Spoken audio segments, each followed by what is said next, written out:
Donc bonjour, le cours qu'on va traiter aujourd'hui, ça concerne donc la chimie organique générale. Donc ce cours, il va comporter 4 chapitres. Le premier chapitre, il va être consacré à la nomenclature en chimie organique. Donc on va voir comment on va nommer les composés organiques, c'est-à-dire à partir du nom, on peut trouver la formule, ou l'inverse, à partir de la formule, on peut aboutir au nom du composé. Donc ça, c'est pour le premier chapitre. Le deuxième chapitre, donc on va traiter ce qu'on appelle l'isomérie et la stéréoisomérie, c'est-à-dire on va représenter les molécules d'une manière planaire, on aura ce qu'on appelle les isomères, ou d'une manière spatiale, c'est-à-dire dans l'espace, on aura ce qu'on appelle les stéréoisomères. D'accord? On va voir ça dans le deuxième chapitre. Troisième chapitre, donc il va être consacré aux effets électroniques, notamment l'effet inductif et l'effet mésomère, qui vont, si vous voulez, être l'essentiel ou bien les effets essentiels pour orienter la réaction entre deux molécules organiques. Le quatrième et le dernier chapitre, donc, il va traiter des généralités sur la réaction organique. On va voir les intermédiaires réactionnels et leur stabilité, etc. Et après, on verra. Donc, on va traiter les séries qui concernent les travaux dirigés et vous aurez des examens qui sont portés, ou si vous voulez, des examens avec leur correction. Donc, ça, c'est pour, si vous voulez, les chapitres qu'on va voir durant ce traitement. Donc, comme vous le savez, la chimie organique, c'est la chimie du carbone. Pourquoi c'est la chimie du carbone? Tous les composés organiques comportent des atomes de carbone. En plus du carbone, on trouve l'hydrogène, bien sûr. Et très souvent, on trouve des atomes d'oxygène, d'azote, des halogènes, etc. Donc, toujours, la chimie organique, c'est la chimie de composés carbonés. Tous les composés organiques comportent des atomes de carbone. Bien sûr, on trouve à côté du carbone, l'hydrogène, etc. Donc, les composés organiques sont des composés, composés carbonés. Les études qu'on va porter aujourd'hui sur ce chapitre, donc, ils vont concerner les composés organiques. Les composés organiques, dans la formule brute, il va être sous forme de CX, HY, EZ, etc. Donc, les indices X, Y, Z sont des entiers. 1, 2, etc. Ils vont nous renseigner sur le nombre d'atomes qu'on a, par exemple, de chaque élément, combien on a de carbone, combien on a d'hydrogène, etc. C'est ça ce qu'on appelle la formule brute. Donc là, ce qu'il faut savoir, la chimie organique, c'est la chimie, si vous voulez, des composés carbonés. Tous les composés organiques, ils comportent l'atome de carbone, plus, bien sûr, l'hydrogène. Donc, comme vous le savez, la chimie organique est largement utilisée dans plusieurs domaines. Dans le domaine de la santé, les médicaments sont des produits de synthèse, sont des produits organiques. Dans le domaine de l'agriculture, donc pour la fabrication des engrais, la fabrication des insecticides, etc. Dans le domaine de l'énergie aussi, donc utilisé comme produit pour la fabrication des matériaux, on utilise les produits organiques pour la synthèse des plastiques, etc., les polymères, ou bien dans le domaine alimentaire, on utilise les produits organiques pour les arômes. Les yaourts, un yaourt a de l'odeur de banane, c'est pas le banane, c'est pas le produit naturel, c'est uniquement un produit chimique qui donne l'odeur du banane. La même chose pour les fraises, etc. Ou bien les colorants alimentaires sont des composés de synthèse de produits organiques. Donc, chimie organique, il possède, si vous voulez, une large utilisation dans notre vie.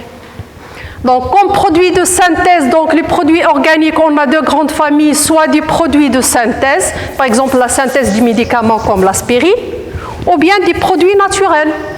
Par exemple, l'ADN, c'est une source, vous voulez, une réserve importante de produits chimiques, ou bien des produits qu'on trouve dans l'alimentation, par exemple la molécule talmersène, donc qu'on peut trouver soit dans le thym, ou bien dans le mangue. Mais la molécule, selon la géométrie de la molécule, on aura soit l'odeur du thym, soit l'odeur du mangue. Les deux produits possèdent la même molécule. Mais selon la géométrie de la molécule, on aura soit l'odeur du thym, soit l'odeur du mangue. La même chose pour la molécule de limonène. On a le même composé soit dans l'orange, soit dans les citrons. Selon la géométrie de la molécule, on va voir ça après, on aura soit l'odeur de l'orange, soit l'odeur du citron. Et la géométrie, uniquement la géométrie de la molécule qui va modifier, si vous voulez, la sensation. Soit on aura l'odeur de l'orange, soit l'odeur du citron. Donc la représentation en général des molécules organiques, soit on va les représenter par une formule brute, mais uniquement la formule brute, il donne uniquement des renseignements sur la nature des éléments, c'est-à-dire combien, qu'est-ce qu'on a comme atome, atome de carbone, oxygène, azote, etc.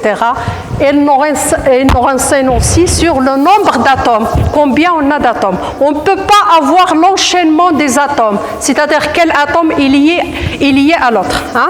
D'accord? On ne peut pas avoir l'enchaînement des atomes avec la formule brute. Pour avoir l'enchaînement des atomes, il faut faire une représentation selon la formule développée plane. Dans cette formule, donc, on va donc marquer toutes les liaisons entre carbone-carbone, entre carbone-hydrogène, entre atomes de carbone et hétéroatomes, c'est-à-dire on va exploiter toutes les liaisons. Ou bien, on va représenter la molécule selon une formule semi-développée. Dans cette formule, on va représenter uniquement les liaisons carbone-carbone ou bien carbone-hétéroatome. Les liaisons entre carbone et hydrogène, ils ne vont pas être représentées. D'accord? Et la formule largement utilisée, c'est la formule topologique. Donc là, on ne représente pas les atomes de carbone, on ne représente pas les atomes d'hydrogène, on représente uniquement les hétéroatomes. D'accord? Cette représentation est largement utilisée. Pourquoi? Il n'est pas encombrante. Elle ne prend pas beaucoup d'espace. Par contre, la représentation planaire, si vous voulez développer, elle va prendre beaucoup d'espace. Pour les macromolécules, on ne va pas pouvoir les représenter avec la formule développée. On va les représenter uniquement avec la formule topologique. Donc ça, c'est pour les représentations. Une fois qu'on a représenté les molécules, il faut savoir les nommer. Hein? Pour nous, chacun porte un nom bien défini. Par contre, les composés organiques, ils ne peuvent pas avoir un nom, si vous voulez, propre pour chaque molécule. Pour ceci, donc, on va utiliser ce qu'on appelle les règles de l'IUPAC, c'est-à-dire on va se baser sur certaines règles qui sont édictées par l'Organisation internationale de la chimie pure et appliquée. On a certaines règles, il faut les appliquer. Comme ça, chaque chimiste, donc, il doit trouver le même nom, que ce soit situé en Amérique, en France, etc. Il va trouver le même nom pour la molécule bien définie. D'accord? En se basant, bien sûr, sur certaines règles. C'est ça ce qu'on appelle la nomenclature. Donc, qu'est-ce que ça veut dire la nomenclature? C'est trouver un nom pour un composé, ou bien à partir du nom d'un composé, on va pouvoir tracer la formule dialogue. D'accord? C'est ça ce qu'on appelle la nomenclature en chimie organique. Donc, en général, un produit, le nom d'un composé organique, il se compose de 3 parties. La première partie, si vous voulez, c'est la racine du nom, c'est la chaîne carbonée. Hein? D'accord? Donc, on aura le nom de la chaîne carbonée. Après, on aura le suffixe qui va indiquer quelle fonction on a dans ce composé. Et enfin, les préfixes. Les préfixes, ce sont les substituants. Les radicaux qui sont accrochés sur la chaîne principale. On va voir ça en détail. Hein? Ce sont des généralités. Donc, il faut se rappeler toujours, le nom d'un composé organique selon l'IUPAC, elle est composée de 3 parties. La première partie, la racine. qui va nous renseigner sur le nombre de carbone qu'on a dans la molécule, le suffixe qui va donner la fonction, qu'est-ce qu'on a comme fonction, et les préfixes qui vont donner le nom des radicaux qui sont accrochés sur la chaîne principale. Donc, comme je viens de le dire, la nomenclature, donc, ça permet soit de trouver donc, la formule de la molécule à partir d'un nom, ou bien le contraire, on a la formule et on va trouver le nom. C'est toujours la même chose. Soit vous avez la formule, à ce moment-là, vous avez appliqué les règles pour trouver le nom, ou bien on vous donne le nom et vous allez retrouver la formule de composé organique. Donc, les composés organiques, en général, on a 3 grandes familles. Hein? Voilà. Donc, les premiers, si vous voulez, ou la grande famille, on a ce qu'on appelle les hydrocarbures saturés, ou bien insaturés, cycliques ou acycliques, soit les alcanes, les alcènes, ou les alcynes, ou les cycloalcanes. Qu'est-ce qu'on appelle hydrocarbures? Hydrocarbures. Hydro, c'est hydrogène. Carbure, carbone. Sont des composés qui ne contiennent que carbone et hydrogène. Pas d'hétéroatomes. C'est ça ce qu'on appelle hétéroatomes. D'accord? C'est ça ce qu'on appelle les hydrocarbures. Hein? Donc, les hydrocarbures, on a 4, si vous voulez, petites familles, soit les alcanes, soit les alcènes, les alcynes et les cycloalcanes. Qu'est-ce que ça veut dire alcane? L'alcane, c'est un hydrocarbure qui ne comporte que le carbone et l'hydrogène, plus on a uniquement les simples liaisons. Toutes les liaisons sont simples, équivalentes. On n'a pas de double liaison. D'accord? Par contre, les alcènes, elles possèdent une double liaison, une insaturation. Les alcynes, elles possèdent une triple liaison. Et les cycloalcanes, la chaîne elle n'est pas alignée, elle est cyclique. Donc voilà les 4 petites familles qui composent la grande famille des hydrocarbures saturés. La deuxième famille, c'est les hydrocarbures aromatiques. Qu'est-ce qu'on appelle un composé aromatique? C'est un composé cyclique et qui comporte un nombre impair de liaisons, par exemple le benzène. Hein? La structure du benzène, c'est ça.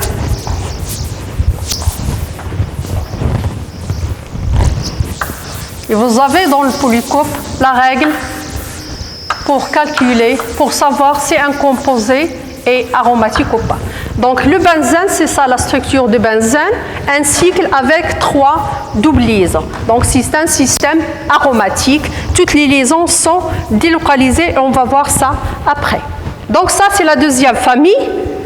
C'est toujours dans le domaine des hydrocarbures. Et après, la troisième grande famille, c'est la famille des composés fonctionnels. Qu'est-ce que ça veut dire un composé fonctionnel? C'est un composé qui comporte une fonction. Par exemple, les alcools, les acides. Hein? Vous avez étudié ça en 6e. Hein? Les fonctions cétone, fonctions aldyles. C'est ça ce qu'on appelle les composés fonctionnels qui possèdent une fonction. D'accord? Donc voilà les grandes familles de la chimie organique. Donc on a soit les hydrocarbures, soit hydrocarbures aromatiques, soit les composés fonctionnels.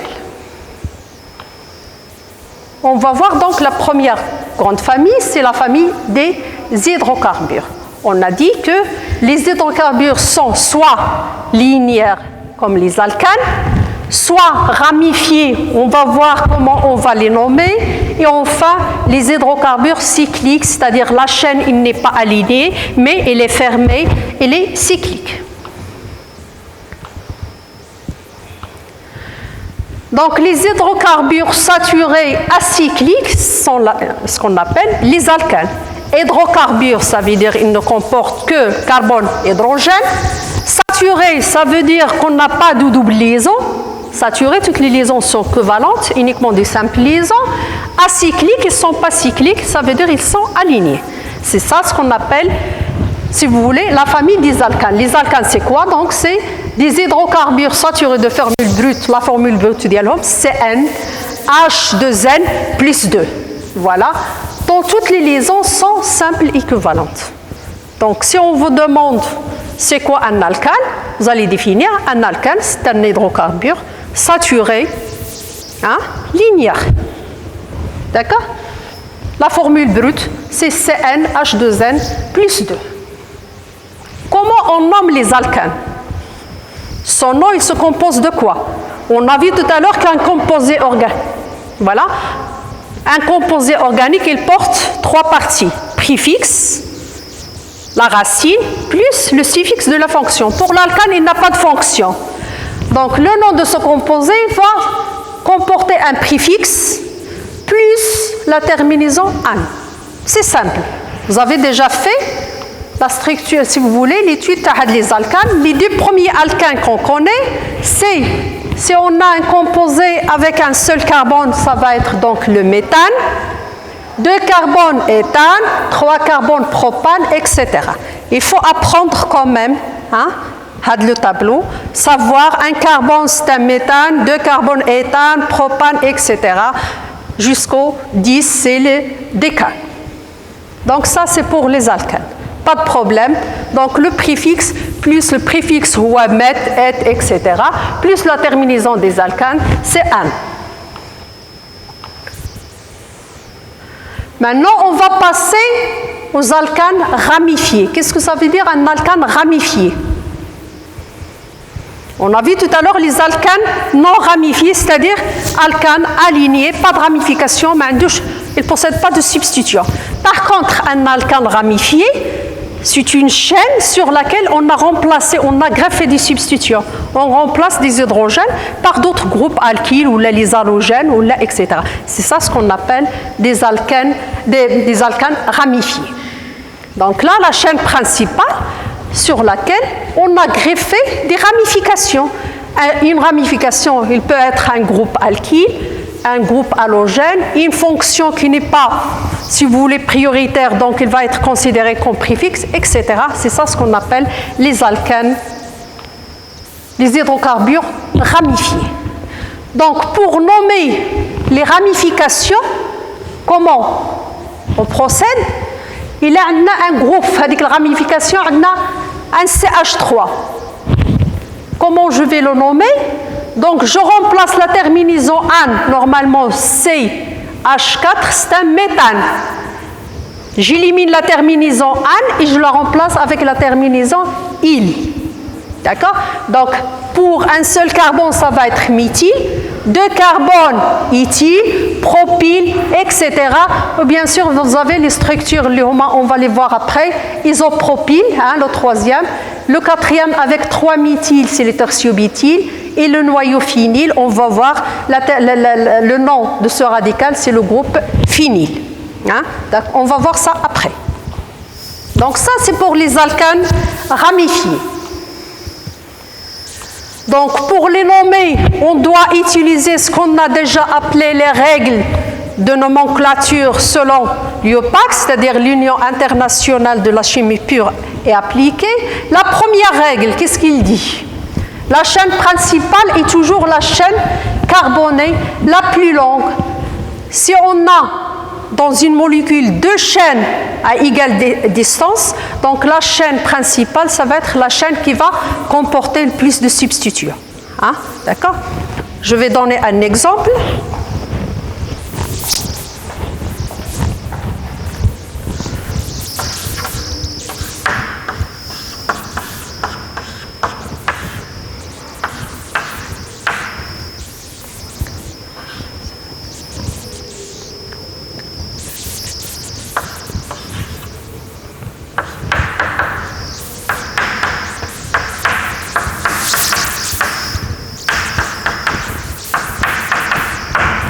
La chaîne principale, c'est laquelle? Selon cette règle, c'est la plus longue chaîne. Si on a 2 possibilités, 2 chaînes à égale distance, on va prendre la chaîne principale, la chaîne qui comporte des substituants. Donc c'est laquelle qui va être la chaîne principale? Donc on a 1, 2, 3, 4, 5, on a cette chaîne. 1, 2, 3, 4, 5. On a la deuxième chaîne.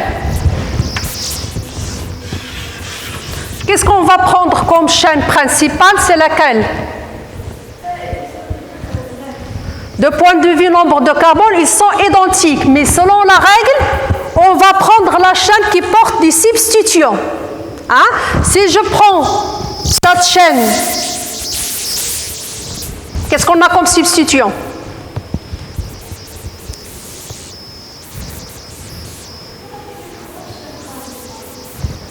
Trois chaînes principales, lesquelles?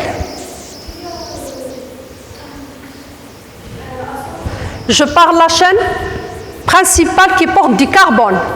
Hein? Donc, on a cette chaîne et celle-là. Où est-ce qu'elle est la troisième? 1, 2, 3, 4, 5. C'est la même chose. Hein? Oui. Donc la chaîne principale, ça va être laquelle?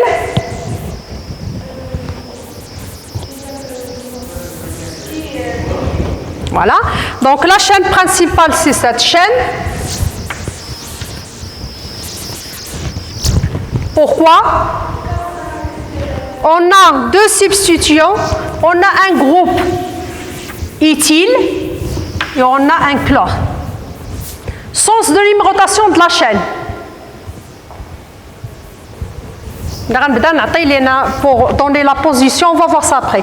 Pour donner la position des substituants, il faut donner donc des indices à chaque carbone. Je vais nommer la chaîne à partir de ce sens. 1, 2, 3, 4 et 5. On va voir ça après. Pourquoi? Donc la première règle, il faut prendre la chaîne carbonyle la plus longue. Si on a deux chaînes à égale distance, on va prendre la chaîne qui porte le maximum de substituants. C'est bon? Donc ça, c'est la première règle. Donc on va voir un exemple. Voilà, donc la chaîne principale, c'est la chaîne la plus longue. Sens de numérotation, on va voir, on commence à partir du bout qui donne l'indice le plus bas aux deux substituants. Donc, si je commence par la gauche, j'ai 1, 2, 3. Un méthyle en position 3, un groupe éthyle en position 4. Par contre, si je commence du côté, si vous voulez, de la droite, 1, 2, 3, 4, 5, 6 et 7. Donc, toujours, il faut numéroter la chaîne, on va voir ça, à partir de l'extrémité qui donne la somme des indices la plus basse aux substituants. Donc, ça, c'est pour la première règle. La deuxième règle, donc on préfixe, on ajoute le nom du substituant. Donc là, on a un groupe éthyle. Donc comment on le nomme? Donc, on a de la terminaison an et je la remplace par il. Hein? Il, et j'enlève le e. Y-L. Donc, en préfixe, on ajoute le nom sans le e final du groupe alkyle fixé sur la chaîne principale. On donne le plus petit indice au carbone qui porte ce groupe. Lorsqu'il y a plusieurs groupements, on numérote la chaîne dans le sens qui donne l'indice le plus faible entre les deux modes de numérotage possibles. On va voir un exemple. Voilà. Donc, là, on ne le voit pas très bien. Je vais le reprendre sur le tableau.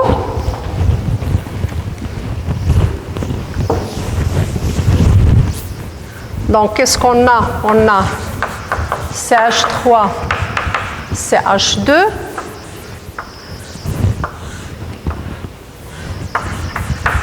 CH3, CH2, CH3.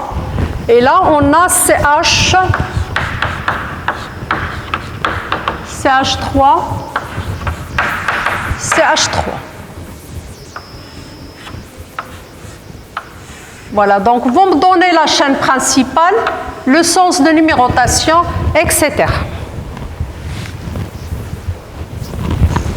La chaîne principale, elle comporte combien de carbone?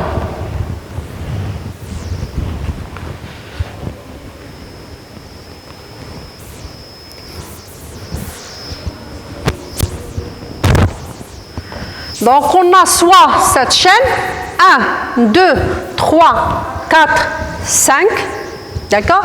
ou bien l'autre chaîne 1, 2, 3 et 4. Non, je ne vais pas la prendre. Ou bien 1, 2, 3, 4 et 5. Donc, c'est laquelle qu'on va prendre. Donc, on a deux possibilités de chaînes, soit chaîne à 5 carbones, soit chaîne à 4 carbones. Donc, automatiquement, on va prendre la chaîne qui possède le maximum de carbone, c'est-à-dire à 5 carbones. Donc, la chaîne principale, c'est celle-là. Le sens de numérotation de la chaîne. On va prendre quel sens? On va de la droite vers la gauche ou l'inverse? Pourquoi? Donc, on va numéroter de la droite vers la gauche. On a 1, 2, 3, 4 et 5. Donc, l'emplacement des substituants, on a un substituant en position 2 et un substituant en position 3 et l'autre substituant en position 3. Donc, ça va faire une somme de 8. Si je pars de l'autre sens,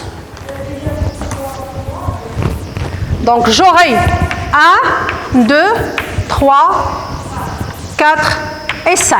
Donc pour les substituants, qu'est-ce que j'aurai comme possibilité? J'aurai 3 et 4. Donc ça va faire une somme de 10. Donc je prends toujours le sens qui donne la somme des indices la plus basse. C'est bon? Donc, le sens de numérotation de cette chaîne, ça va être de la droite vers la gauche. Je prends la chaîne la plus longue, c'est-à-dire qui comporte 5 carbones. Donc, le nom de ce composé, elle va être quoi? La chaîne principale, elle est à 5 carbones. Donc, 5, ça veut dire pentane. Hein? Je remplace le 1. Donc là, puisqu'on a du pentane, on va le garder. Ça, c'est le nom de la chaîne principale. Les substituants, qu'est-ce qu'on a comme substituants?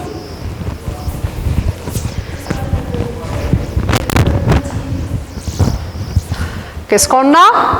2 méthyl, un en position 2 et l'autre en position 3.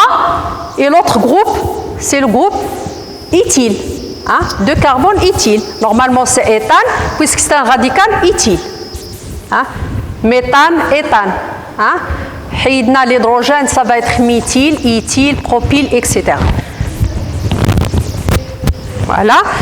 Donc, on va les classer, les substituants, on va les classer selon l'ordre alphabétique. Hein? On va les classer selon l'ordre alphabétique.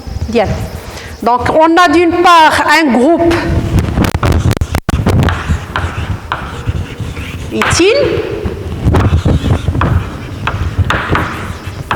méthyle et méthyle. Parce qu'on a la même chose, deux substituants identiques, on rajoute le préfixe diméthyle. Hein? Donc ça va être quoi? Je commence l'ordre alphabétique, E avant le M. Donc je vais commencer par le groupe éthyle. Le groupe éthyle, il est en position quoi? En position 3. Donc ça va être 3. Éthyle.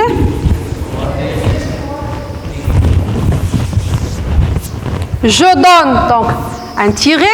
L'emplacement du méthyle 2, 3.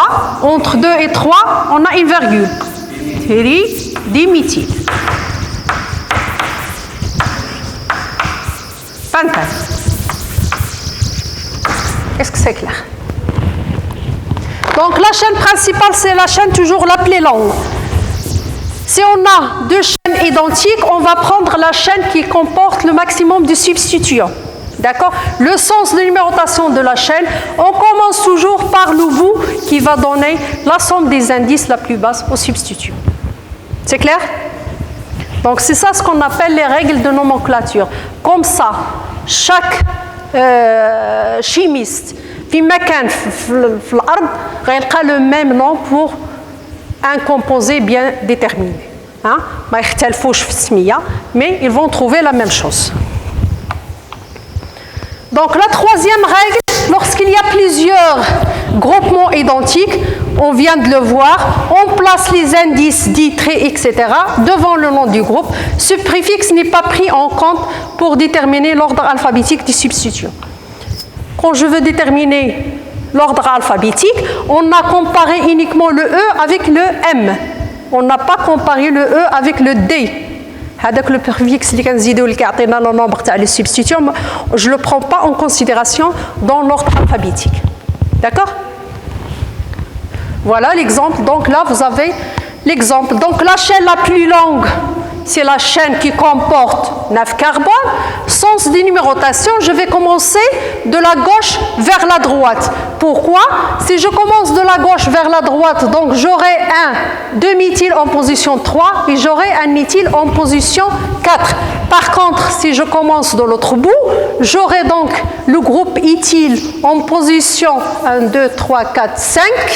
Il est le groupe méthyle en position 6. Donc ça va faire 5, 6, ça va faire une somme, il y a 12 plus 5, ça va faire 17. Par contre, si je commence de la gauche vers la droite, j'aurai donc une somme de 10.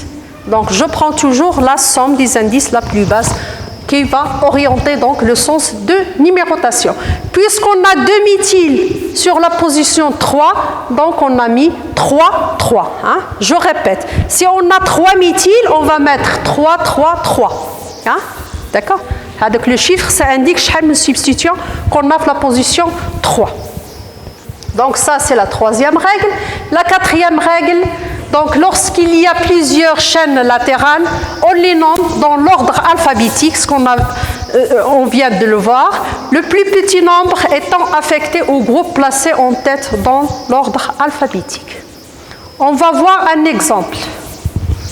Je vais prendre un exemple, donc 1, 2, 3, 4, 5, 6.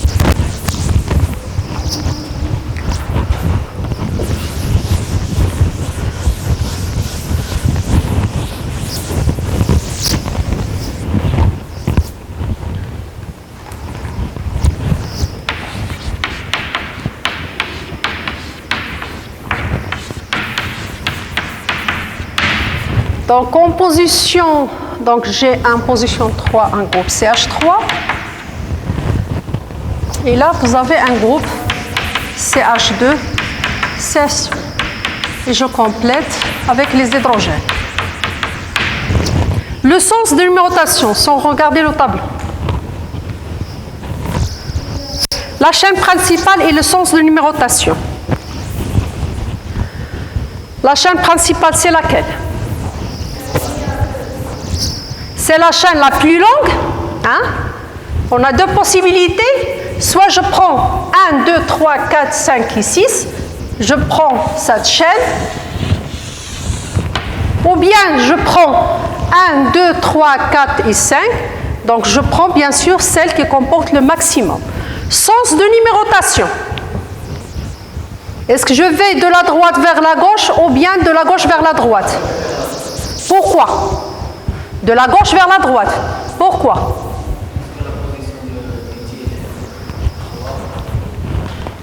Il y a 3. Il y a 4. Damji à l'autre. 1, 2, 3. 4. Qu'est-ce qu'on va faire? On va se baser sur l'ordre alphabétique des substituts. On va commencer par le sens qui va donner l'indice le plus bas au radical qui est prioritaire par ordre alphabétique. Donc ici vous avez M, méthyle. Et là vous avez éthyle. Donc quel sens? Je vais commencer, voilà, à partir de l'extrémité qui va donner l'indice le plus bas au substituant qui est cité en premier par ordre alphabétique. Donc vous voyez les règles de la nomenclature, mais tout est clair. Donc là on se base sur l'ordre alphabétique.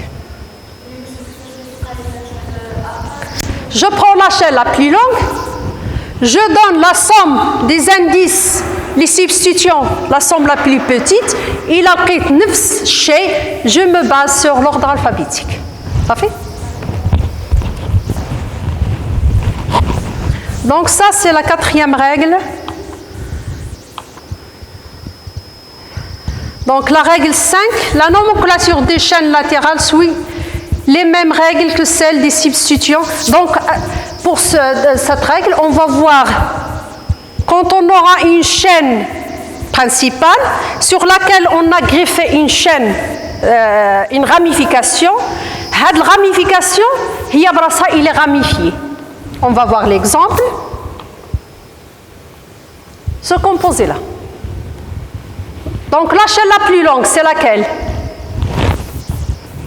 C'est la chaîne qui comporte les 10 carbones. Hein? C'est la chaîne la plus longue, on n'a pas le choix. Hein? L'autre chaîne, il est à combien? 1, 2, 3, 4, 5, 6, 7 et 8. Donc la chaîne la plus longue, c'est la chaîne qui contient les 10 carbones, la chaîne alignée. On a greffé un substituant. Qui est le substituant? Un substituant, lui aussi, il est substitué par un groupe méthyle. D'accord? Donc je vais l'écrire tableau, comme ça on va voir.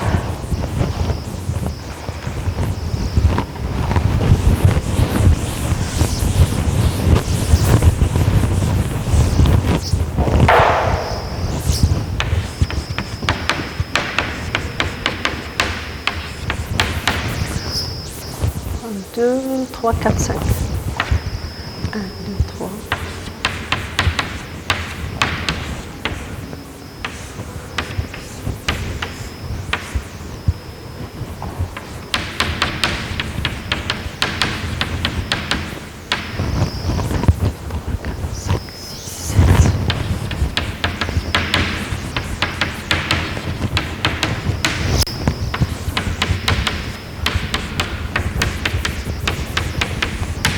Donc on a dit la chaîne la plus longue, bien sûr, c'est la chaîne qui comporte les 10 carbones.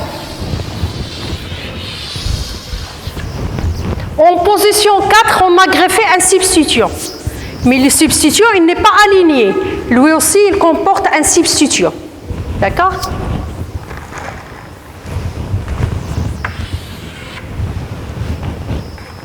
Donc sur la ramification, on a porté une deuxième ramification qui est le groupe méthyle. Donc, sens de numérotation, bien sûr, on commence par l'extrémité qui va donner au substituant le plus bas un 10. Donc, je commence 1, 2, 3, 4, 5, 6, 7, 8, 9,